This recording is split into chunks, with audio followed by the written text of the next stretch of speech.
Metre extended है, समय का मिनट एक्सटेंडेड है, घंटा एक्सटेंडेड है, इसी तरीके से रुपया एक्सटेंडेड है। ऐसा नहीं है कि कितने भी छाप लो, रुपया एक्सटेंडेड। और जब रुपये का जब स्टैंडर्ड हमने पता किया तो आज भी 1906 के कॉइनेज एक्ट के अनुसार और 1882 के पेपर करेंसी कानून के अनुसार इनमें एक चीज निकल के आई कि अगर आपके पास 1 रुपए की बात कर रहे हो आप, तो 1 रुपए का मतलब 777 मिलीग्राम सोना है। और वो सोने की आज की कीमत, 1 तोले सोने की कीमत 61 से 62 हजार रुपए के लगभग सोने बैंक नोटों के बराबर है। 24 कैरेट शुद्ध है, शुद्धतम रूप 24 कैरेट सोना 777 मिलीग्राम 1 रुपए का स्टैंडर्ड है। और उसकी आज की कीमत है लगभग 5,000 रुपए के बैंक नोटों के बराबर, रुपये के नहीं। ये जो सबसे बड़ी जानकारी है वो ये है, रुपया और बैंक नोट अलग अलग है। आपकी जेब में जो 500 का नोट है वो प्रोमिसरी नोट है, वो रुपया नहीं है। 2000 का नोट है, 100 का नोट है, 200 का नोट है, वो प्रोमिसरी नोट है। जब आप ये कहते हो कि मेरे पास 500 का नोट है, तो इसका मतलब ये है 500 गुना में 777 मिलीग्राम सोना बराबर उतना आपकी कीमत है 500 के नोट की। पूरे भारत में चिल्ला चिल्ला के कह रहे हैं जनता सरकार मोर्चा की तरफ से। तो पता चला कि जो ये 205 लाख करोड़ का कर्ज है ये कैसे उतरेगा। 205 लाख का जो कर्ज है वो बैंक नोटों का कर्ज है, रुपयों का कर्ज नहीं है वो, क्योंकि उसके बराबर में किसी को उन्होंने कर्ज में सोने के सिक्के नहीं दिए 777 मिलीग्राम के बैंकों ने। और हमने अभी सैकड़ों केस लगा दिए, 500 से ज्यादा केस लगाए हैं बैंकों में, एक भी बैंक को जवाब नहीं आ रहा किसी भी सवाल का, क्योंकि सब कुछ इलीगल छप रहा है, ये सब हो रहा है।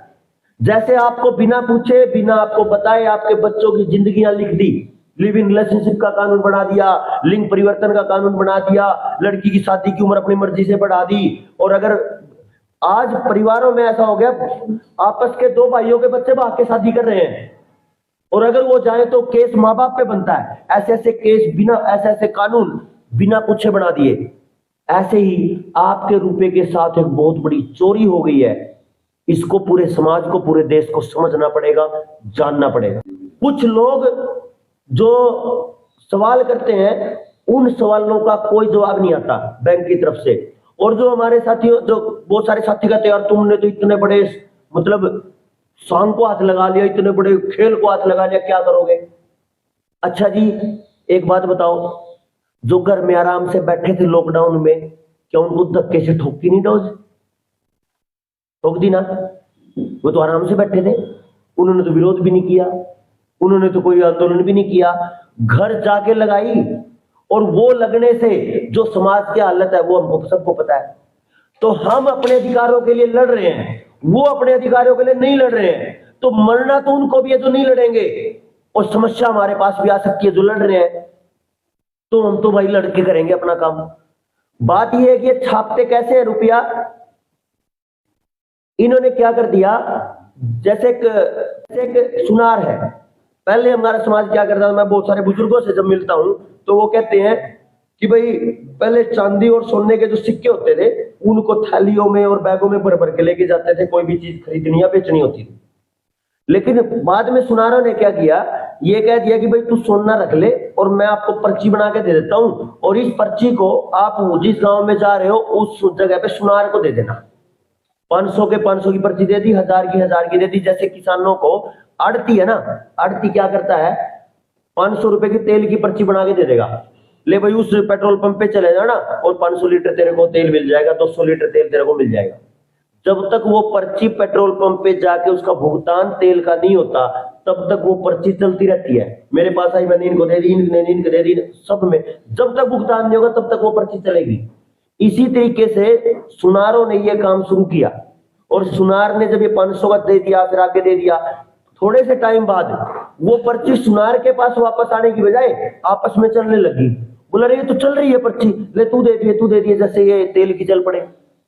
फिर एक इसको समझने के लिए मैं बता रहा हूं, फिर एक दिन सुनार जी की श्रीमती जी बोली कि मैंने पैसे दे दे, सिक्के दे दे कुछ, मैं अपना काम है, शादी का प्रोग्राम है, इसमें कुछ कर लूं। बोला बावड़ी है, सोने का क्या करेगी, अभी तो पर्चियां चल रही है। अब सुनार ने 2 की, 5 की, 10 की, 20 की, 500 की, 2000 की बना के दे दी और पर्चियां चल रही हैं। और सोना बराबर में रखा ही नहीं। आज जितना रुपया छप रहा है, जो 794 लगभग 800 टन सोना हम कहते हैं, 800 टन सोने के अलावा जिसकी कीमत 4.5 लाख करोड़ के लगभग बनती है, उसके अलावा जितनी करेंसी है वो सारी की सारी इलीगल है और वो सारी की सारी फ्रॉड है। और उस करेंसी ने पूरे भारत के एक एक आदमी को भाई आना सुनील आजा, तेरे को 50,000 का लोन मिल सकता है, ठीक है जी, शर्तें होगी ब्याज के साथ, 50 के 60 भर दिए, 2 साल में 60 भर दिए, बोला अब तेरे को 2 लाख की एलिजिबिलिटी आ गई, तेरा सिबिल बढ़ गया, फिर 2 लाख के 2.5 भर दिए। अच्छा भाई सुनील अब तेरे को 10 का मिल सकता है, ठीक है, 10 के 12 13 भर दिए, 15 भर दिए। मेरे को तब तक लोन देंगे जब तक मेरी हिम्मत खत्म ना हो जाए लोन भरने की, और फिर बोलेंगे आजा अपने कागज दे दे बैंक में और अपना ये घर छोड़ दे। आज हर गांव में, हर गली में, हर मोहल्ले में बैंक नीलाम कर रहे हैं। छोटे छोटे दूध पीते बच्चों को, उनकी माओ को, पूरे परिवार को निकाल निकाल के बाहर सड़क पे और ताला लगा रहे हैं। और सबसे गिरावट की और सबसे बर्बादी की, तबाही की बात यह है समाज के लिए कि समाज को इतना तोड़ा है एक दूसरे के अंदर फूट डाल के, कोई किसी के लिए खड़ा नहीं हो रहा। तो हम सबको ये जनता सरकार मोर्चा का ऐलान है, आह्वान है पूरे भारत में, जिसका कर्ज हो कितना भी हो, 1 रुपए से लेके 500-700 कितने करोड़ का भी, हम भरेंगे आपका कर्ज कानूनन तौर से, लीगल तरीके से, 1906 के कॉइनेज एक्ट के तरीके से और कोर्ट के माध्यम से, कचहरी के माध्यम से, न्यायालय के माध्यम से हम भरेंगे। लेकिन आपका किसी का लोन भी, आपका किसी का कर्जे के कारण किसी का घर भी, एक का भी नीलाम नहीं होना चाहिए। कोई भी साथी यहीं से है ना अपने रोपड़ से ही, इनका यही मामला है। इनका जो लोन है वो लगभग 47,50,000 का है। इन्होंने भरे कितने हैं? 37 लाख भरे। इन्होंने 37 लाख भर दिए और मांग कितने रहे भाई अभी? 62 लाख। यानी 47.5 लाख लोन था, 37 भर दिया और 62 खड़ा है। ऐसे ऐसे मैं आपको कितने केस गिनवाऊं। एक साथी 5.5 करोड़ का लोन 6.5 भर दिया, 7 और खड़ा। ये मतलब समाज के साथ चल क्या रहा है सोचना पड़ेगा भाई। मजाक नहीं है समाज के साथ, किसी को भी घर से निकाला और फेंक दिया। और इसमें जीत की बात मैं ये बताऊं, हमारे साथियों ने आवेदन लगाया, आवेदन का जवाब नहीं आया, एफआईआर करी, बैंक की एफआईआर करते हैं, एफआईआर करने के बाद दोनों प्रोसीजर अपनाने के बाद फिर हम आरटीआई लगाते हैं। और जब आरटीआई का जवाब पुलिस डिपार्टमेंट से या प्रशासन से नहीं आता, फिर धारा 80 का नोटिस लगाते हैं कि जवाब दो, हमारा आपने जवाब क्यों नहीं दिया। और ये सारी प्रक्रिया करने के बाद फिर हम अपनी प्रॉपर्टी पे कब्जा लेते हैं। और आगे से एक और बताऊं मैं, जितने साथी इस वीडियो को देख रहे हो, कोई भी पुलिस वाला, कोई भी प्रशासन का आदमी आपकी कुड़की करवाने नहीं आ सकता, ये कानूनन है। वो आते हैं, अगर आप उनसे पूछोगे पुलिस वाले साथियों से, वो आएंगे शांति के लिए, लॉ एंड ऑर्डर मेंटेन करने के लिए। तो लॉ एंड ऑर्डर मेंटेन करने के लिए उनको बोले जी आप आराम से यहाँ पे खड़े हो जाओ, बात सुनो, हम क्या बात करते हैं। कोई झगड़े की बात नहीं है, कानूनन बात है, आप कानून को मानने वाले और उसकी पालना करवाने वाले हो, आप आराम से ध्यान से सुनो। और आप ध्यान से सुनोगे तो वो कहते हैं ठीक है भाई आप झगड़ा मत करना, हम तो लॉ एंड ऑर्डर मेंटेन करने के लिए आए, कोई दिक्कत नहीं है। और बैंक वाले, उनको कोई जवाब नहीं आता आपके एक भी सवाल का। अब हम एक ऐसी प्रॉपर्टी, यही प्रॉपर्टी है ना अपनी, इनकी प्रॉपर्टी, अब ये साथी, ये मैं आपको बता दूं, ये है जतिंदर जी, निवासी मकान नंबर 1929 अली मोहल्ला सिंह सभा गुरुद्वारा रूपनगर से। ये है भाई जितेंद्र सिंह। अब ये अपने ये साथी हैं, इन्होंने सारी प्रक्रिया एक बार मैं बता दूं, पूरी प्रक्रिया इन्होंने अपना ली है जो कानूनी तरीके से हम अपने दस्तावेज बनाते हैं। जब इनका कोई जवाब नहीं आया, अब ये अपनी प्रॉपर्टी पे कब्जा लेंगे, अपने लोग को तोड़ेंगे खुद। और बैंक वालों की हिम्मत नहीं है कि वो हमें हमारे जवाब दिए बिना रोक दें। कारण क्या है, मैं देखो ये एक छोटी सी बात बताऊं। असल में ये मामला क्या है, मामला ये है कि बैंक एक कंपनी है और सरकार ने ये कह दिया है कि आरबीआई से लेके लोकल लेवल तक सामान्य स्तर का कोई भी बैंक या फाइनेंशियल कंपनी, जितनी भी ये बैंक है, चाहे एसबीआई है, आरबीआई है, इनका कोई भी अधिकारी सरकारी नहीं है। इसका मतलब आरबीआई एक प्राइवेट कंपनी है। और आपको एक नई बात और बताऊं, जब भी आरबीआई की कोर टीम की मीटिंग होती है, कोर ग्रुप की, तो बोर्ड ऑफ डायरेक्टर्स की मीटिंग होती है, फाइनेंस मिनिस्ट्री उसमें इन्वॉल्व नहीं होती। और बोर्ड ऑफ डायरेक्टर्स की मीटिंग केवल प्राइवेट लिमिटेड कंपनियों में होती है या लिमिटेड कंपनियों में। सरकार में बोर्ड ऑफ डायरेक्टर्स नहीं होते, वहां पे मंत्रालय है। तो उस दिन से ये सारा का सारा बैंकिंग सिस्टम प्राइवेट है। और प्राइवेट कंपनी हो चाहे सरकारी हो, मेरा अधिकार है कि जिस कंपनी का मैं कस्टमर हूं, जिस कंपनी का मैं ग्राहक हूं, मेरा अधिकार है सवाल पूछने का। तो हमने कुछ सवाल पूछे हैं, मैं आपको सवाल भी पढ़ के सुना दूं। ये ज्यादातर साथी जो जितने भी भारत में सारे साथी देखेंगे सोशल मीडिया वाले भाइयों के माध्यम से। पहला ये सवाल है कि हम अपने बैंक से ये पूछते हैं कि आपकी बैंक द्वारा जिस रुपए से लेन देन किया जा रहा है, उस रुपए का धातु मानक स्टैंडर्ड क्या है। धातु मानक स्टैंडर्ड यानी जो गोल्ड स्टैंडर्ड हमारा पुराने टाइम पे था, आज क्या है। ये पहला सवाल है। और मैं कस्टमर हूं बैंक का और मैं नागरिक हूं भारत का, कानून को मानने वाला, तो मैं अधिकारी हूं ये सवाल करने का। दूसरा सवाल है, रिजर्व बैंक की स्थापना के दिन जो पेपर करेंसी में अंकित प्रति रुपए का जो मानक है गोल्ड स्टैंडर्ड, वो आज इस दिन रुपए का धातु मानक क्या है। उस टाइम क्या छपता था वो और आज क्या छपता है वो। तीसरा, रिजर्व बैंक द्वारा जारी पेपर करेंसी के अनुसार भारत की जनता को कर्ज वितरण करने वाली सरकारी, अर्ध सरकारी बैंकों या फाइनेंस कंपनियों का आज के दिन तक भारत की जनता पर ब्याज सहित कितना कर्ज है, ये पूछने का अधिकार है हमारा। चौथा सवाल है, रिजर्व बैंक द्वारा संचालित कुल नकद पेपर करेंसी भारत की जनता के बीच कितनी चलन में है, जो मैं भी बात कर रहा था 34 लाख करोड़। कुल पेपर करेंसी की रुपए में जानकारी उपलब्ध कराए, वो ये नहीं देते। पांचवा सवाल है, रिजर्व बैंक द्वारा संचालित पेपर करेंसी में रुपए उपलब्ध कराने के वचन अनुसार धारक को, जो लिखा है कि मैं धारक को इतने रुपए देने का वचन अदा करता हूं, रुपया उपलब्ध कराया जाए। भाई मेरे नोट पे जो लिखा है मैं नोट दे दूंगा, मेरा वो रुपया दे दो जिसकी आप बात कर रहे हो, तो वो उसका नमूना दे दो और वो रुपया उपलब्ध कराया जाए। छठा सवाल है, जिस सिक्के के बदले पेपर करेंसी जारी की जा रही है, उस सिक्के का सत्यापित नमूना उपलब्ध कराते हुए सिक्के की वर्तमान कीमत बताएं। अगला सवाल है, क्या आपके बैंक या फाइनेंस कंपनी द्वारा रिजर्व बैंक के डिवैल्यूएटेड रुपए में, यानी जिसकी कीमत तोड़ी गई हो, मेरे एक रुपए की कीमत 777 मिलीग्राम है सोने के बराबर, लेकिन आज एक रुपए में कागज के रुपए में टॉफी भी नहीं आती, कितनी कीमत टूटी है। तो ये क्या है, हमारा सवाल है कि आपके बैंक या फाइनेंस कंपनी द्वारा आरबीआई के जो कीमत टूटे हुए रुपए से लेन देन करने का नियम, आदेश, व्यवहार है। जिस रुपए से लेन देन करने में संज्ञेय अपराध है या भारत के वैध रुपए के मानक सिक्का अधिनियम 1906 के मानक अनुसार लेन देन करने का आदेश नियम है। ये सवाल पूछ रहे हम, कैसा है कि आप अपनी डिवैल्यूएटेड करेंसी से या कुटकर्ण किए हुए रुपए से लेन देन कर सको।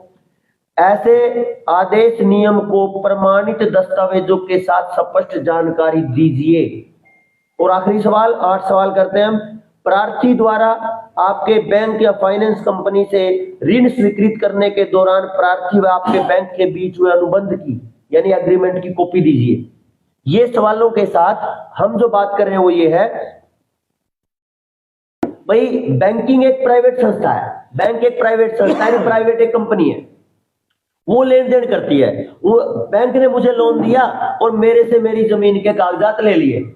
हम ये कहते हैं कि जब आपने जमीन के कागजात लिए इसका मतलब है कि आपने मेरी जमीन रख ली और पूरी तरह वेरीफाई करके रखी, पटवारी से वेरीफाई करी, तहसीलदार से वेरीफाई करी, गांव में वेरीफाई करी, कागजों में सब जगह वेरीफाई कर ली, और जब ये कंफर्म हो गया कि वो जमीन का असली मालिक मैं हूं, तो आपने लोन दिया। तो एक चीज ली, एक दी। अब जब आपका अधिकार मेरी जमीन को वेरीफाई करने का है, तो मेरा अधिकार भी है कि मैं आपके रुपए को वेरीफाई करूं। क्या पता आपने नकली दे दिया हो। और जब मैं ये चेक कर रहा हूं अपने दस्तावेजों के अनुसार, कानून के अनुसार, तो पता चल रहा है कि आपने जो रुपया दिया वो डिवैल्यूएटेड वैल्यू वाला दिया, यानी वैल्यू तोड़ के रुपया दिया। अगर वो आपने वैल्यू तोड़ी है तो ये आईपीसी की धारा 230 से 254 और 279 ABCDE के इन धाराओं के अंतर्गत ये संज्ञेय अपराध है। 10 साल से लेकर 20 साल तक की कैद का प्रावधान है। तो ये आपने कैसे कर दिया, किसने किया, यहां पे जनता ये सवाल कर रही है। और ये जनता सरकार मोर्चा का केवल एक ही लक्ष्य है कि जनता ही सरकार होनी चाहिए। हम आह्वान करते हैं पूरे भारत में कि आगे जो भी हो, वो सारे के सारे निर्णय, वो सारे के सारे फैसले भारत के लोगों से पूछकर हों। आपको जैसे अब कल 2-3 दिन से जो चर्चा चल रही थी, अभी 3 कानून और पास हुए हैं। 3 कानून जो पास हुए, वो कानून कुछ अलग तरीके से पास हुए हैं। वो 3 कानूनों में एक ये है कि पहले जो राजद्रोह था, अब वो राष्ट्रद्रोह कर दिया गया है। मतलब जो सरकारों को गाली दे रहे थे, अब अगर सरकार की निंदा आप करोगे तो अब वो निंदा राष्ट्र की मानी जाएगी। बात वही है, कुछ बदलेंगे नहीं। और अगर राष्ट्र निंदा करेंगे तो सीधी फांसी, और ये काम अंग्रेज करते थे। दूसरी बात, ये किन को फंसाएंगे? जो इनको विरोध करेंगे। तो विरोध करने वाले पे एक अगला केस है, वो है रेप केस का। ये रेप केस किसी पे भी लगवा देंगे, क्या फर्क पड़ता है? आज बहुत सारे रेप केस झूठे होते हैं, कितने ही सारे रेप केस झूठे हैं। अब ये अगर किसी को पैसा खिला के और रेप केस झूठा लगवा देंगे तो फिर फांसी। और फांसी किन को होगी? जो समाज के लिए बोल रहे हैं, जो समाज के लिए खड़े हैं, जो किसान आंदोलन में खड़े थे। ये वैसे ही है कि जो किसी भी किसान आंदोलन में या किसी भी सामाजिक आंदोलन में खड़ा मिला, उसकी प्रॉपर्टी साथ में अटैच करेंगे। जो प्रॉपर्टी रिकवरी का जो है, जितना जो मालिकी हानि का जो रूल बनाया इन्होंने, क्षतिपूर्ति जो कानून है, इसी तरीके से इन्होंने उसमें किया, किसान कानूनों में। और ये अगला पड़ाव है कि उन लोगों की जुबान बंद कर दी जाए जो समाज के लिए बोलते हैं। क्योंकि बहुत सारे लोगों ने इनको नंगा किया है। कोरोना के समय में, लॉकडाउन के समय में पूरी तरह नंगा किया है कि तुमने ग्लोबल लेवल के एजेंडों के साथ में लोगों को भ्रमित किया है और लोगों के साथ झूठ और छल किया है। ये पूरा देश जान चुका है। अब इन छलों को न सहेगा समाज। और ये जनता सरकार मोर्चा आह्वान करता है, पूरे भारत का कर्ज जनता सरकार मोर्चा उतारेगा। किसी भाई को, किसी बहन को, किसी परिवार को आत्महत्या करने की जरूरत नहीं है। जो सरकार ये कहती है कि कर्ज लेके नहीं देना गुनाह है, तो सबसे बड़ी गुनहगार सरकार है, क्योंकि उन्होंने 205 लाख करोड़ ले रखा है। वो उतारे पहले। अगर वो गुनहगार नहीं है तो आम समाज गुनहगार कैसे हो जाएगा? तो कोई भी साथी कर्ज से परेशान होके किसी भी तरीके का गलत निर्णय ना ले। जो 205 लाख करोड़ इन्होंने हवा में बना रखा है, उसका समाधान जनता सरकार मोर्चा करेगा। और पूरे भारत को ये आह्वान करता है कि जनता सरकार मोर्चा से आप जुड़िए। निडर इंडिया एक चैनल है, NIDER, जो अपनी जनता सरकार मोर्चा की जो ऑफिशियल वीडियो आती है वो, और एक है नेचुरल इंडिया, हेल्थ इंडिया। ये दोनों चैनल है यूट्यूब पे। इस पे जो मोटे मोटे विषय हमने यहाँ रखे हैं, उनकी डिटेल में चर्चा है कि जनता सरकार मोर्चा असल में चाहता क्या है। क्योंकि पूरे समाज की खेती चौपट करने के साथ ही आज पूरा देश बेरोजगारी के तबाही में, बेरोजगारी की महामारी में डूबा हुआ है। और इस बेरोजगारी से वापस निकालने का जो जनता सरकार मोर्चा के पास एजेंडा है, हर व्यक्ति को अपने ही गांव में पूरा रोजगार मिले, अपने ही गांव में अपने रोटी का जुगाड़ मिले, वो हमारा एजेंडा है। शिक्षा व्यवस्था पर काम करने का, खेती पर काम करने का। खेती पे हम काम कर रहे हैं, पहली बार पूरी पैदावार बिना जहर, बिना बाजार, बिना एक दाने यूरिया के, DAP के, बिना किसी स्प्रे के बिना किसी कंपनी के प्रोडक्ट के, केवल अपने पशुओं से, अपने घर के बीजों से, अपने घर के बनाए हुए अपनी प्रक्रिया से पहली बार में ही आपकी फसल की पूरी पैदावार आएगी। जिन साथियों को ये लगता है कि हम उस तरीके से खेती करना चाहते हैं, तो आप नीडर इंडिया चैनल पे या natural India health India channel पे आप मैसेज करिए, आपको आपके नजदीक के हर जिले के साथी के साथ संपर्क किया जाएगा और उसके साथ में जैसे ही संपर्क होगा तो आपके वहां की टीम से जोड़ा जाएगा। 95 18 17 0000 95 18 17 0000 ये ऑफिशियल नंबर है जनता सरकार मोर्चा का। इस पे मिस कॉल करिए ज्यादा से ज्यादा साथी, और पूरे भारत में एक लहर आनी चाहिए अपने लिए लड़ने वालों की और समाज के लिए लड़ने वालों की। नहीं तो ये उसको भी नहीं बख्शेंगे जो घर बैठे हैं और उसको भी नहीं बख्शेंगे जो संघर्ष कर रहे हैं। धन्यवाद। बड़ा सवाल है जी आपका। हमारा ये मानना है कि एक बात सही है कि जो ये काम सरकार की तरफ जाके ही हो सकता है, लेकिन सबसे बड़ी दिक्कत ये है इस समय जो सरकारें चल रही हैं वो पूंजीपतियों की पूरी तरह गुलाम है।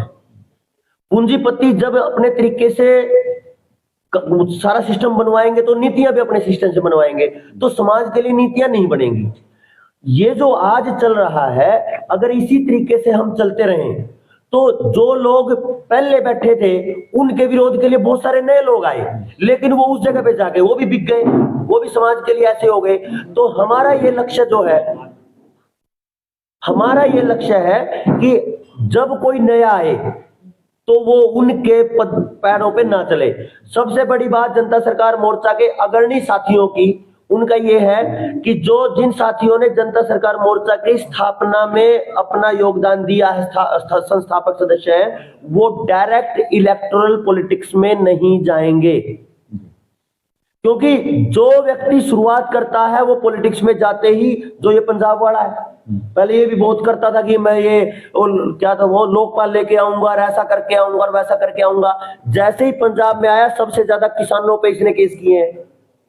जो अरे भगत सिंह को गालियां देने वाला मुख्यमंत्री है जो कहता है कि पगड़ी मेरी भगत सिंह के रंग की है, और वो भगत सिंह वाले काम कर रहा है। क्योंकि भगत सिंह ने जो कहा था ना, भगत सिंह ने एक बात कही थी, मैं अपने देश को तब तक आजाद नहीं मानूंगा जब तक एक भी किसान कर्जे में है, जब तक एक भी मजदूर कर्जे में है या परेशान है, त्रस्त है, और जब तक एक भी देश का एक भी नौजवान जेल में है, इसका मतलब मेरा देश आजाद कहलाने के लायक नहीं है। तो ये कौन है भाई आजाद भगत सिंह की पगड़ी पहनने वाले?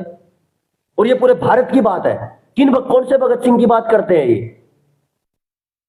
तो डायरेक्ट इलेक्टोरल पॉलिटिक्स में जाए बिना हमारा पहला टारगेट है, जब तक जनता अपने अधिकारों को ले नहीं जान के खड़ी होगी तब तक ये जो इलेक्टोरल पॉलिटिक्स है इसको करने का कोई फायदा नहीं है।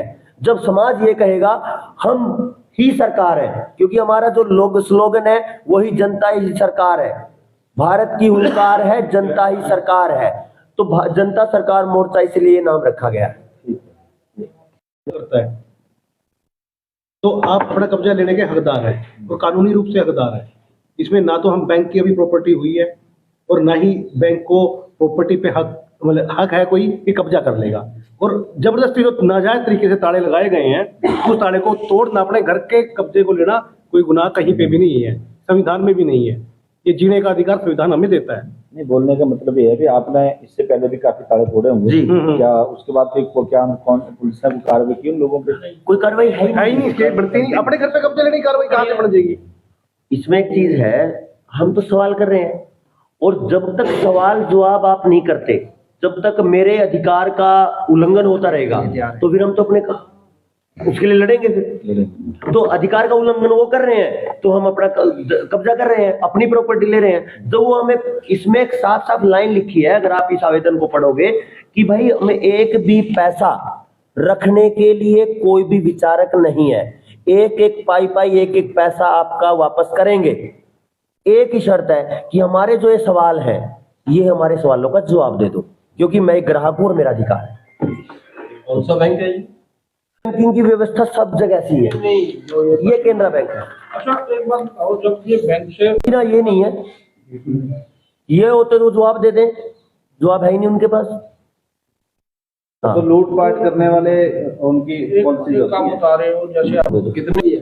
नहीं ये भी सोना मिलेगा। गवर्नमेंट डाली हुई 2000 का नोट ना लगा, 1.5 किलो सोना है।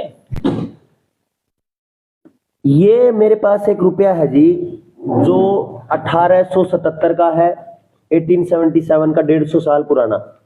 ये अभी चलन में है, बैंक अभी लेते हैं इसको, ठीक है जी। ये आउट ऑफ मूवमेंट नहीं हुआ है। और ये है 1944 का, ये 50% चांदी का है। और ये जो 1877 वाला है ये 100% शुद्ध चांदी का है, ठीक है जी। ये दोनों 1 रुपये हैं। रुपये 1 रुपया ये है, ये 1 रुपया है जो आप देख रहे हो कागज का, और ये 1 रुपया है जो आज का है। हम इसको लेके बैंक में जब गए तो बैंक वाले ने ये कहा कि मेरे भाई बोलो 4 रुपए हैं, इन चारों की कीमत बैंक एक जैसी मानता है। अगर बैंक में जाओ, हम गए तो बैंक ने 4 ही रुपए जमा करे, तो हमने उनको ये बोला कि 4 रुपए भी ये बराबर कैसे वैल्यू लगा रहे हो, ये 800 रुपए की चांदी के बराबर का है, मतलब इस रुपए में ऐसे ऐसे 800 मिलेंगे। ये 50% चांदी वाला है तो इसमें ऐसे ऐसे 400 मिलेंगे। इन 1 रुपये, इस रुपए में 1877 वाले में 40 किलो गेहूं आते हैं, इसमें 20 किलो गेहूं आते हैं। इनमें आप टॉफी भी नहीं खरीद सकते, और आप कह रहे हो कि इनकी कीमत बराबर है। तो बोले जी हमने नहीं पता, हम तो इसके ऊपर जो लिखा है वो देख रहे हैं बस। अब इसके ऊपर लिखा है 1 रुपया इंडिया, 1 रुपया इंडिया, इस पे भी 1 रुपया इंडिया और इस पे भी 1 रुपया इंडिया। तो हमने ये बोला चलो ठीक है, अगर आप इन सबको बराबर मान रहे हो तो इन 2 के बदले ऐसे दे दो, चांदी के दे दो। बोला ऐसे नहीं होता।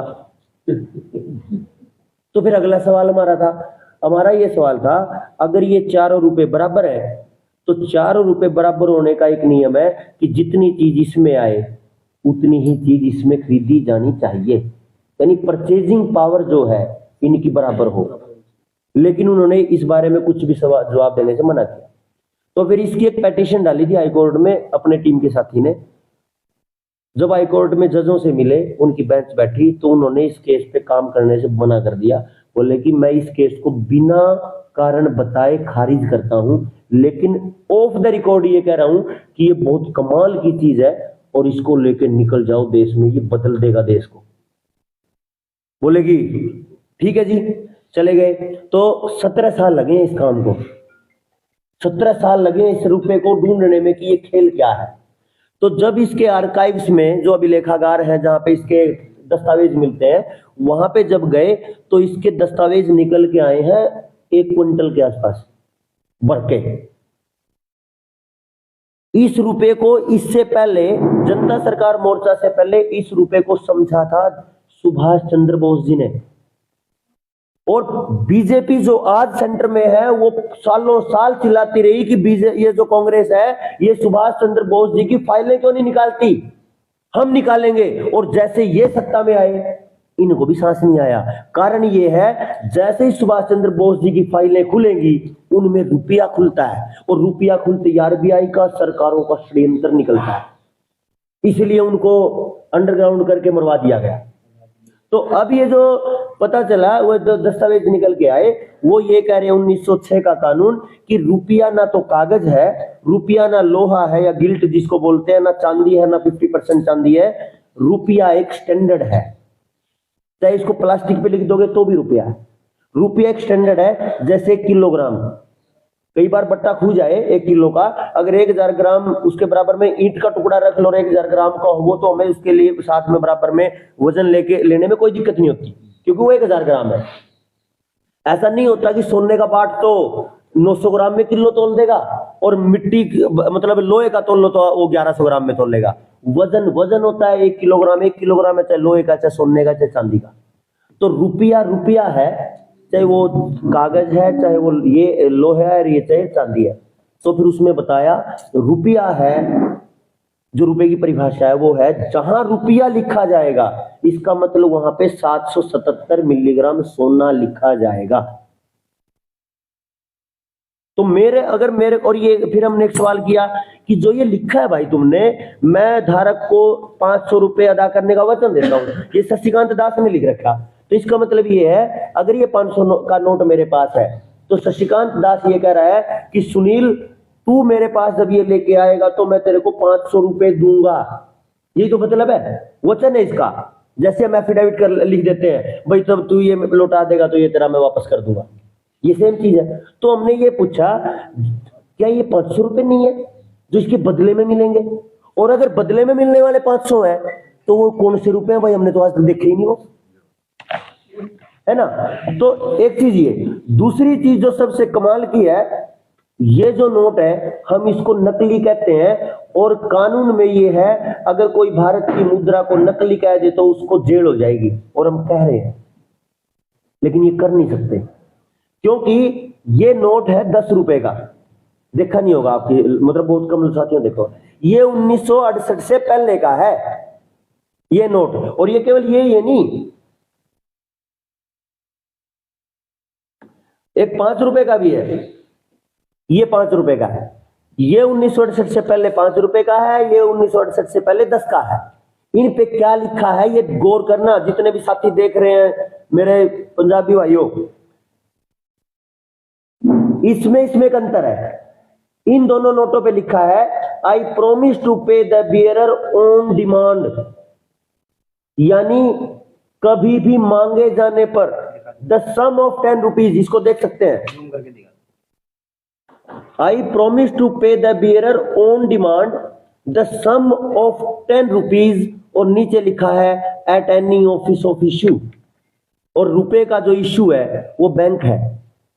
तो कहने का मतलब यह है कि बैंक में आप कभी भी मांगोगे तो आपको इसके बदले में इतने रुपए मिलेंगे, और रुपया मतलब जो 1906 का नियम बता रहा है। अब दूसरी बात यह है, ये 1968 के बाद बिना पब्लिक डोमेन में डाले, बिना पब्लिक में जानकारी दिए इन्होंने अपनी मर्जी से बदल दिया।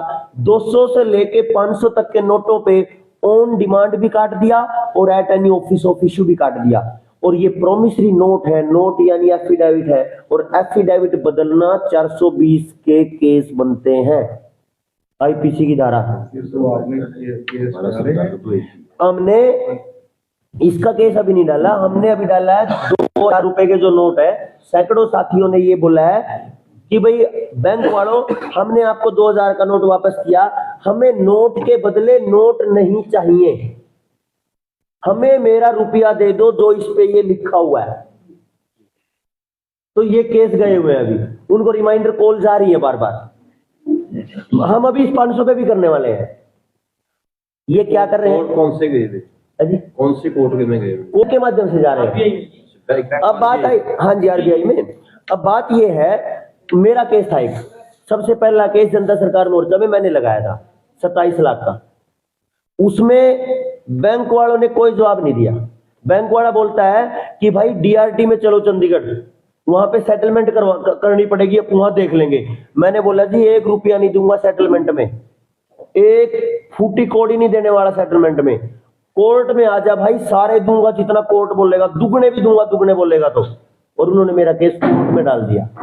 और ये सबसे कमाल की बात है, क्योंकि ये जितना सारा ये समाज यहाँ है और जितना सारा ये देश में देख रहा है भाई आपके माध्यम से, अगर आप रुपए के लिए अगर केस डालेंगे तो कहीं भी सीधी सीधी रिजेक्शन है।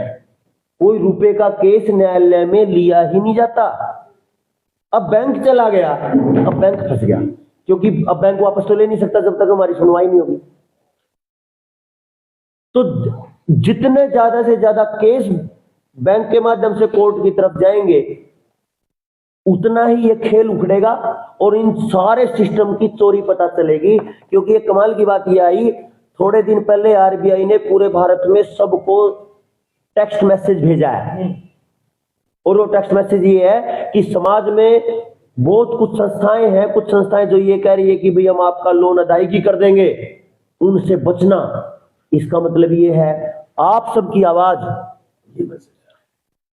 मैसेज है, बैंक से किसी भी प्रकार की रियायत प्राप्त करने में मदद का वादा करने वाले संदेशों से सावधान रहें, क्योंकि वे धोखाधड़ी हो सकते हैं। और ये आरबीआई है, आरबीआई का आधिकारिक मैसेज है ये।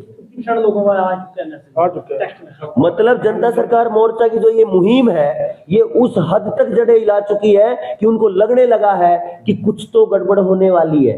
क्योंकि पूरा देश प्राइवेट कंपनी के हाथों बिक चुका है। सबकी जमीन बैंकों में, बैंक आरबीआई के। और एक और नई बात मैं आपको बताऊं, ये और ध्यान करना जी, ये मेरे हाथ में पाउंड है, 5 पाउंड का नोट है। इस पे लिखा है I promise to pay the bearer on demand the sum of 5 pound. और जो गारंटी है, वो गारंटी ये है, guarantee for the governor and company of bank of England. यानी बैंक ऑफ इंग्लैंड एक प्राइवेट कंपनी है। और जब आप भारत के इतिहास को पीछे जाओगे, रिजर्व बैंक ऑफ इंडिया 1934 में आया, अंग्रेज लेके आए और आरबीआई की ब्रांच बनी। और उसका ये कारण है कि आज भी वो आरबीआई बैंक ऑफ इंग्लैंड की ब्रांच है। इसलिए सरकार ने ये कह दिया खुलेआम कि भाई आरबीआई से लेके लोकल बैंकों तक कोई भी कर्मचारी सरकारी नहीं है। तो जो हमें ये लग रहा था हमारी प्रॉपर्टी बैंक की आरबीआई किसकी? बैंक ऑफ इंग्लैंड की। जो डायरेक्टली उस टाइम राज करते थे, इनडायरेक्टली आज भी आपके ऊपर उन्हीं का कब्जा है। सोचना पड़ेगा भारत वालों। जो अपनी पगड़ी दे गए, जो अपना खिंडका दे गए, जो अपनी सरसों दे गए, जो अपना सिर दे गए देश के लिए, भगत सिंह सरीखे लोग, उनकी लड़ाई आज भी अधूरी है। और आज हमें फिर से उन साथियों की जरूरत है जो समाज के इस खेल को समझेंगे। ये डॉलर है, लीगल टेंडर है, ये भी इस पे लिखा लीगल टेंडर। इस पे ये प्रॉमिस भी नहीं है। इस पे तो सबसे कमाल की बात, इस पे प्रॉमिस भी नहीं है। इस पे लिखा है this note is legal tender for all debts public and private. और ये कभी भी वापस कर सकते हैं। जब पीछे 500 और 1000 के नोट वापस लिए तो क्या बोला था? लीगल टेंडर नहीं रहेंगे। तो ये कागज जो है ये ठेके पे छपवाए हुए हैं भाइयों, असली रुपया नहीं है ये। असली रुपये के लिए लड़ना पड़ेगा। और अगर असली रुपये के लिए लड़े तो फिर खेती के लिए भी लड़ना पड़ेगा, अपने अधिकारों के लिए भी लड़ना पड़ेगा। यानी जनता सरकार मोर्चा का मुख्य मकसद है आमूल चूल परिवर्तन। और भाई राजीव दीक्षित जी ने कहा था, भारत को भारत की मान्यता के आधार पर खड़ा करना हमारा लक्ष्य है। जनता सरकार मोर्चा का लक्ष्य है भारत को भारत की मान्यताओं के आधार पर खड़ा करना है। राजस्थान में राजस्थानी मान्यताएं, पंजाब में पंजाबी, हरियाणा में हरियाणवी, असम में असमिया, जितनी जहां की लोकल जितनी मान्यताएं हैं, जितनी परंपराएं हैं, उनकी अपनी संस्कृति, अपनी सभ्यता है, उनके लिए लड़ना पड़ेगा और अपने लिए सबको लड़ना पड़ेगा। तो ये भारत का लक्ष्य है, जनता सरकार मोर्चा का लक्ष्य है। 150 करोड़ हमारी टीम में भाई देवेंद्र जी हैं, उनका इलेक्ट्रल पॉलिटिक्स पे एक लंबा एनालिसिस है, और तो और ईवीएम पे भी। अब ईवीएम के बारे में एक छोटी सी बात कहूं, कुछ लोगों ने, कुछ पार्टियों ने ईवीएम को गाली देना शुरू किया था। उसमें ये पंजाब वाला भी था जो पहले दिल्ली वाला है। इन्होंने क्या किया, एक को थमाया गुजरात, एक को थमाया पंजाब, एक को थमा दिया हिमाचल, जो पीछे 3 राज्यों में हुई थी। अभी भी ऐसे ही हुआ, अलग अलग पार्टियों को अलग अलग राज्य मिल गए। कोई ये कह ही नहीं सकता कि ईवीएम में गड़बड़ होती है, लेकिन ईवीएम टोटली कंट्रोलेबल है। और उसका जो खेल है, मतलब पहली 20,000 वोटें विनिंग पार्टी को ही जाएंगी, इस टाइप का एक सिस्टम है। वो बड़ा खेल है, उस पर कभी फिर बात करेंगे। ये तो बड़ी बात। 150 करोड़ लोगों को आप कैसे समझाओगे? देखिए, जब भी इसको सरकाने की बजाय उठा लो ना भाई कुर्सियों को। हम तो अपने अधिकारों के साथ अपनी अपनी कुर्सियां लेते हैं। देखो, जब देश आजाद हुआ तो कहते हैं कि 34 से 35 करोड़ की जनसंख्या थी, और देश पे मरने वाले वो थे 7,32,000 लोग, जिनके नाम आए और जिनके नाम नहीं आए टोटल। अगर इसको परसेंटेज में निकाला जाए तो ये 1% अगर गिने तो 32 लाख बनेंगे। और ये 7 अगर 7 चौक 28 लगभग 0.2% है, यानी 1 का भी 5वां हिस्सा जो उस समय आजादी करवा गए। जब भी कोई समाज किसी विचार को परसेप्शन में लेके आता है तो उस परसेप्शन में लाने के लिए 1 से 2% लोग बहुत होते हैं।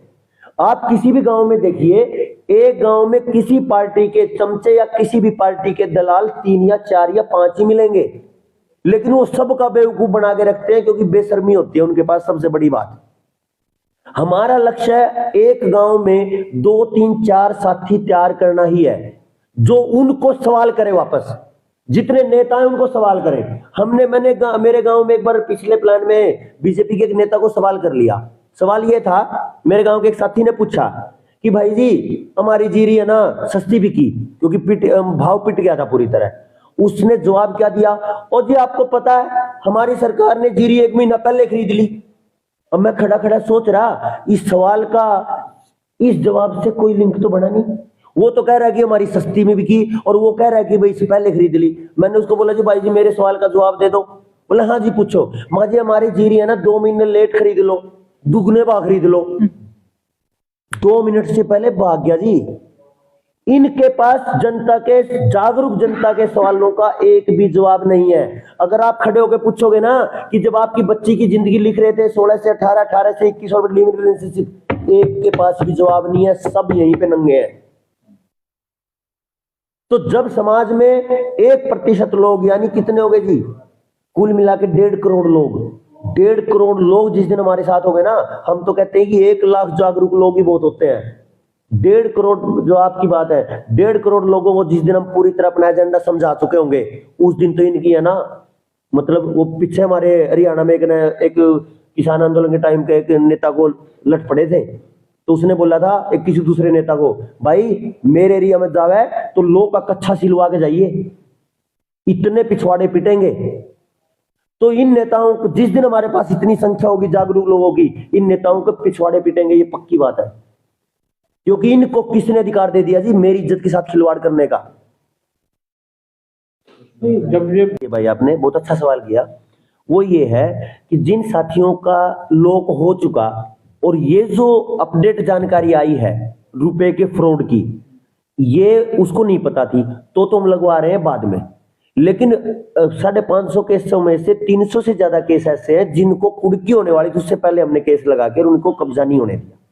ऐसा पहले हो रहा है, दोनों साथ में चल रहे हैं। जिनका हो चुका उनको वापस मकान, मतलब मालिक को प्रॉपर्टी दिलवा रहे हैं, और जिनका नहीं हुआ उनको नहीं होने दे रहे। इंतजार करते हैं बैंक वाले, और बैंक वाले आते ही नहीं है उस टाइम। हम केवल यही कहते हैं कि सवाल का जवाब दे के आना जी, बैंक वाले आते ही नहीं। कोई हो केस तो वो भी तो हम भी लेते हैं। बैंक चला गया कोर्ट में, ये कह रहे हैं कोर्ट में चला गया, बैंक के हक में कोर्ट जा रहा है। जो एक मिनट, पहली बात भाई कोर्ट का नहीं है। जो कोर्ट वाला मामला है वो ये है कि बैंक जब कोर्ट में जा रहा है, तो जो बहुत सारा समाज है, यानी पूरा भारत है, उनको ये पता नहीं है कि इसको रोकें कैसे। अब मेरे को पता चल गया, मेरे लिए बैंक कोर्ट में गया, कोर्ट की तरफ से उन्होंने कह दिया कि पोजीशन ले लो, मैंने अपने डॉक्यूमेंट डाल दिए, अब वो वहीं से रुक गया। अब मेरी सुनवाई 18 तारीख की है, जनवरी की, और एक केस की गुड़गांव की सुनवाई 9 तारीख की है। तो वो अब प्रोसीजर चला है, क्योंकि कस्टमर के यानी आम आदमी की तरफ से कोर्ट केस लिए नहीं कोर्ट ने, तो अब जो केस जा रहे हैं वो बैंक के तरीके से जा रहे हैं, और बैंक जब केस में फंसा तो अब अपने हाथ मजबूत है, अपनी पैर भी मजबूत है। इस सिचुएशन में तो मैं समझ गया, इस सिचुएशन की तो एक ही बात है कि जिसको हम डिफॉल्टर कह रहे हैं, बैंक की तरफ, बैंक के शब्दों में, वो असल में डिफॉल्टर नहीं है, क्योंकि डिफॉल्टर तो बैंक है। एक बात तो ये। दूसरी बात ये है, हमने अपना एक विजन शुरू किया, हमने काम शुरू किया समाज को जगाने का। अब जिन लोगों तक हम पहुंच रहे हैं उनका तो समाधान हो रहा है, लेकिन जिन लोगों तक नहीं पहुंच पा रहे उनका तो एकदम से तो हम क्या कर सकते हैं। मैंने आपसे 500 रुपए उधार ले लिए, अब मैं वापस ना करूं तो वापस करने की बजाय आपको ये बोलूं यार ये 500 का तो ये धारक वाला जो आप बातें बता रहा हूँ, ये तो यार रेज जुलूल है, मैं नहीं मानता, तो जो करना कर ले, मुद्रा ले ले, इसकी ऐसी करते, उस सिचुएशन में क्या होगा? वो बहुत कमाल की बात है, ये आपने बड़ा अच्छा सवाल किया। पहली बात तो ये है, ये सब साथी सुन ले जो ऑनलाइन भी सुन रहे हैं, और आप भी, भाईचारे का एक भी, चाहे वो आपने नोट लिए हैं या कुछ लिया है, भाईचारे का जो एक भी पैसा रखेगा हम उसके विरोधी हैं, एक बात। दूसरी बात बैंकों की, जो आप ये ले रहे हो ना बैंक से, भाई साहब ये आपके किसी दादा परदादा ने या किसी पूर्वज ने सोना रख के दिए थे, आपने के किसी पूर्वज ने सोना रखा होगा तो आपके पास ये नोट आया है, और अब वो कह रहा है कि ये तो यही है कागज। तो अब आपको ये समझना, अब तो कागज भी नहीं रहा, अब तो डिजिटल हो गया सारा। अब तो अगर आपने लोन लेना है तो बैंक आपके अकाउंट में पैसे डालता है, मेरे अकाउंट में नहीं डालता, वो अपने अकाउंट में रखता है। अपने अकाउंट में रखता है, चाहे बैंक में अकाउंट है, आपके नाम पर अकाउंट है, ठीक है। तो उसकी जो अगली जो हम अगर ट्रांजेक्शन करते हैं तो हम भी उसको डिजिटल ट्रांजेक्शन करने लग गए, तो उसमें जो वचन वाली बात, प्रॉमिस वाली बात वो खत्म हो रही, खत्म हो गई। ये तो मैंने इसलिए नहीं बोला कि CBDC, central bank of digital currency आ चुका है, वो सत्यानाश करेगा पूरे समाज का। मैं इसलिए सोच रहा था क्योंकि टाइम काफी हो गया था, भाई का प्रोसेस भी करना था। सीबीडीसी जैसे ही आएगा, ई रुपया आना शुरू हो गया है, और वो नोट भी ऐसे सरकते हैं, वो उसमें ना फोन में ऐसे ही ये फोटो आता है, ये ई रुपया आ गया। जैसे ही रुपए के आगे ई रुपया जुड़ जाएगा, उस दिन के बाद अपने ये अधिकार खत्म होने को है। और जैसे ही डिजिटल आया तो आपका एक और चीज आने वाली है, जैसे मैंने आपको बताया था कि वोल्वो आ गई, उसमें आपका अगला स्कोर आने वाला है, एक सोशल क्रेडिट स्कोर। हाँ, ये और अखबारों में इसका चलन कितना है, ई रुपये का कितने धड़ल्ले से इसका प्रचार हो रहा है, ठीक है। तो ये अगला पड़ाव जो है वो सिबिल स्कोर को आप चेक करो। सिबिल स्कोर से पूरा भारत इंडिविजुअल आदमी कंट्रोल्ड है, हर आदमी, मेरा सिबिल गया तो मैं गया, इनका गया तो इनका गया। अगला जो काम है, जैसे ही टोटल डिजिटल होगा और वो आपका अकाउंट आधार कार्ड से कनेक्ट है, तो आधार कार्ड के जैसा ही अगला एक सिबिल स्कोर के जैसा ही एक अगला कार्ड बनेगा, एक स्कोर बनेगा, जिसका नाम है सोशल क्रेडिट स्कोर। आप अगर समाज सरकार की किसी नीति के विरोधी हो तो आपका स्कोर गिर जाएगा। आपने किसी आंदोलन में हिस्सा ले लिया तो स्कोर गिर जाएगा। आपने किसी नेता की बुराई कर दी कि वो गलत है तो आपका स्कोर गिरेगा। जैसे ही वो रेड जोन में आया तो आपका आधार कार्ड ऑटोमेटिक कैंसिल है, और उस समय आपके पास खरीदने का माध्यम यानी रुपया, फिजिकल रुपया वो तो नहीं होगा, फिजिकल कैश तो। अब वो है इसमें, जैसे आधार कार्ड कैंसिल हुआ, आपका फोन नंबर बंद, आपकी बैंकिंग बंद, आपकी बिजली बंद, आपकी गैस बंद, आपका पानी बंद, आपका सब कुछ बंद। मेरे वीरों, मेरे भाइयों, भारतवासियों, ये पूरी तरीके से टोटल कंट्रोल का एजेंडा है, जिसको ये कह रहा है न्यू वर्ल्ड ऑर्डर। मोदी ने 3 बार कह चुका है। ये जो दूसरी करेंसीज आ रही, जैसे क्रिप्टो है या दूसरी करेंसी जो अभी इजाद हो रही है, अभी मार्केट में चलो नहीं आई, पर उनका काम तो उस पर चल रहा है, पर उस स्थिति में क्या वैल्यू रहेगी इसकी, और वो स्थिति जो सरकार, मैं वही कह रहा हूँ, ये सारा मामला इंटरनेट के कब्जे में है। जैसे ही डिजिटल हो जाएगा, सारा मामला इंटरनेट के कब्जे में है, और इंटरनेट उन्हीं लोगों का है जो पूरी दुनिया को बेवकूफ बना गए। इंटरनेट किसका है? या तो माइक्रोसॉफ्ट चला रहा है, गूगल चला रहा है, 2 ही लोगों को पूरी दुनिया की टेक्नोलॉजी कंट्रोल में है। बैंकिंग को एक आदमी कंट्रोल कर रहा है, ये नाम ही आ गया, तो एक आदमी रोथस्चाइल्ड नाम का, जिसका ज्यादातर लोग जानते नहीं है। रोथस्चाइल्ड पूरी दुनिया की बैंकिंग कंट्रोल करता है। पूरी दुनिया की बैंकिंग का जो प्रोसीजर है उसको कंट्रोल करता है माइक्रोसॉफ्ट। माइक्रोसॉफ्ट का बिल गेट्स पूरी दुनिया की सीड्स को कंट्रोल करता है। सीड्स को कंट्रोल करने वाला, आप एक सर्च करना, स्वालबार्ड सीड वॉल्ट, एक जगह है नॉर्वे में, जहां पे 9 महीने बर्फ पड़ी रहती है और 6 महीने रात और 6 महीने दिन होता है। एक बहुत बड़ा बर्फीला पहाड़ खोद के कई 100 मीटर तक पूरी दुनिया के कई लाख बीज स्टोर कर रखे हैं, और पूरी दुनिया के जो देसी बीज थे वो तो अब खत्म है। आप बताओ भारत में कौन सा बड़ा देसी बीज बच रहा? एक भी चीज का नहीं। तो ये केवल भारत की बात नहीं है, पूरी दुनिया के, अफ्रीका की बात करो, अमेरिका की बात करो, जानवरों के भी नहीं है। अब तो पूरी तरह बांझ पशुओं में आ चुका है, टोटल टीकाकरण है। और आप रूपनगर में चलो या फिर जिले में चलो या पूरे भारत, हरियाणा में, पूरे भारत में या पंजाब में कहीं चलो, IVF हर जगह धड़ल्ले से चल रहा है। बांझपन और नपुंसकता भयानक स्पीड है पशुओं में, समाज, मानव में, और खेतों की बीजमारी हो चुकी है। एक आदमी ने पूरी दुनिया के बीजों को कंट्रोल कर लिया, जिसने टेक्नोलॉजी को कंट्रोल किया, माइक्रोसॉफ्ट ने। और वो ये कह रहा है, नहीं, मेरा सवाल जो था वो ये था, जो बाकी करेंसीज आ रही हैं उनकी क्या स्थिति? उनकी स्थिति वही रहने वाली है जो डिजिटल होने के बाद अपनी रुपए की आएगी, किसी काम के नहीं। क्योंकि एक चीज देखो आप, मान लिया इन्होंने थोड़े दिन पहले करोड़ों रुपए भी जो इन्वेस्ट उसमें चल रहे हैं अभी तक। हाँ जी, देखो आपने कहा क्रिप्टो करेंसी, आपने मुझे सेंड कर दिया, ठीक है, मैं आपको नहीं दे रहा वापस, आपके पास क्या कंप्लेंट है करने के लिए? बस आपकी बात खत्म। अभी तो कैश भी दे दो आप। पैसा चोरी हुआ, मैं कोर्ट में भी जा रहा हूँ और पुलिस में भी जा रहा हूँ, हर जगह हेल्प ले रहा हूँ। दे तो आप ये रहे हो ना, नहीं, हम लीगल करेंसीज की बात कर रहे हैं, लीगल टेंडर्स की बात कर रहे हैं। अगर आप उसमें मैं इसको इस तरीके से बताऊं आपको, तो वो आप उसी पैसे से रहे ना, वो करेंसीज नहीं है, करेंसी नहीं है, बट उसका नाम तो करेंसी है ना। पर नाम उसको- रखने से कुछ नहीं। मैं खरीद खरीदता हूँ तो- अपने बेटे का नाम नहीं, डॉक्टर, मेरे पुत्र का भाई नाम साहब, डॉक्टर, एक का उसको नाम खरीद कौन तो है। आप इसी पैसे से रहे ना। मैं इसका जवाब बड़ा आसान दे देता हूँ। चलन में दी है, इसका जवाब एक और है कि 2000 का नोट अभी आपने कहा कि बंद हो गया है, पर वो आज भी लीगल टेंडर है। लीगल टेंडर आप बैंक में जाके उसको आरबीआई में जाइए, बैंक में जाइए। आरबीआई में जाके बदल सकते हो उसको। तो लीगल टेंडर केवल चलन में बंद किया है, और चलन में लाने वाले भी हम ही लोग हैं। चलाया किसने? ये अभी 10 लाख और छप जाएंगे, एक आधे करोड़ और छप जाएंगे, फिर हम चलन में लगा रहे हैं, जब हमें असली चीज ही नहीं पता। हमने रूट की बात करी ना, नींव की बात करी। इसमें एक चीज और है, हम जैसे अभी आ रहे थे और हम कुछ किलोमीटर आगे निकल गए दूसरे रास्ते पे, पता चला कि गलत आ गए, तो अब वापस मुड़ना चाहिए कि नहीं? मुड़ना चाहिए। मुझे एक रास्ते पे जाते हुए बहुत सारे लोगों ने लूट लिया, और आगे जाके मुझे पता चला कि मैं तो लूट गया और रास्ता भी गलत आ गया, तो मैं वापस भी आऊं तो वापस आना तो आना ही है।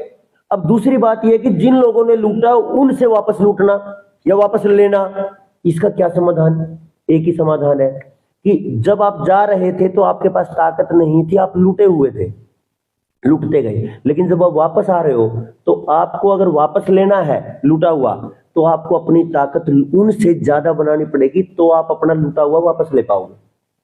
जब बैंकों ने, आरबीआई ने, पूरे सिस्टम ने हमें लूटा है, तो अब हमारे पास एक ताकत है, वो है आवाम की ताकत, पूरे भारत के भाइयों की ताकत, अपने परिवार की ताकत। जब ये पूरी ताकत खड़ी होकर इस सिस्टम के विरुद्ध खड़ी हो जाएगी, तो हम वो लूटा हुआ भी वापस ले लेंगे। लेकिन जब तक ताकत नहीं है, तब तक जैसे भाई कह रहे हैं कि भाई ये लेन देन में चलन चल रहा है, तो हमें लगता था कि ये जो टोल वाला है, अरे ये तो देना ही पड़ता है, जबकि लूट है वो। तो मैं अपनी जो ये अपनी रजिस्ट्रेशन सर्टिफिकेट होता है, आरसी होती है, उस पे साफ साफ लिखा है कि मैंने अपनी गाड़ी का 10 साल का ऑलरेडी पे कर दिया है, 15 साल का ऑलरेडी पे कर दिया, फिर भी रोड टैक्स है। हमें पता लूट लिया, अगले टोल पे फिर लूट लिया, अगले टोल पे फिर लूट लिया। तो जिनको नहीं पता हो तो क्या सोच रहे हैं ये तो होता ही है, ये तो परंपरा है या नियम है। लेकिन जिसको पता चल गया ये लूट है, वो नहीं लूटेगा। हम तो नहीं देते टोल कहीं भी। और दूसरी बात, सबसे बड़ा फ्रॉड टोल पे हो रहा है। वो गाड़ी रोक के खड़े होते हैं। मैं बताता हूँ जी, मैं आपको बाहर देता हूँ, एक मिनट, मैं आपको बाहर एक वो देता हूँ, लीगल कागज है।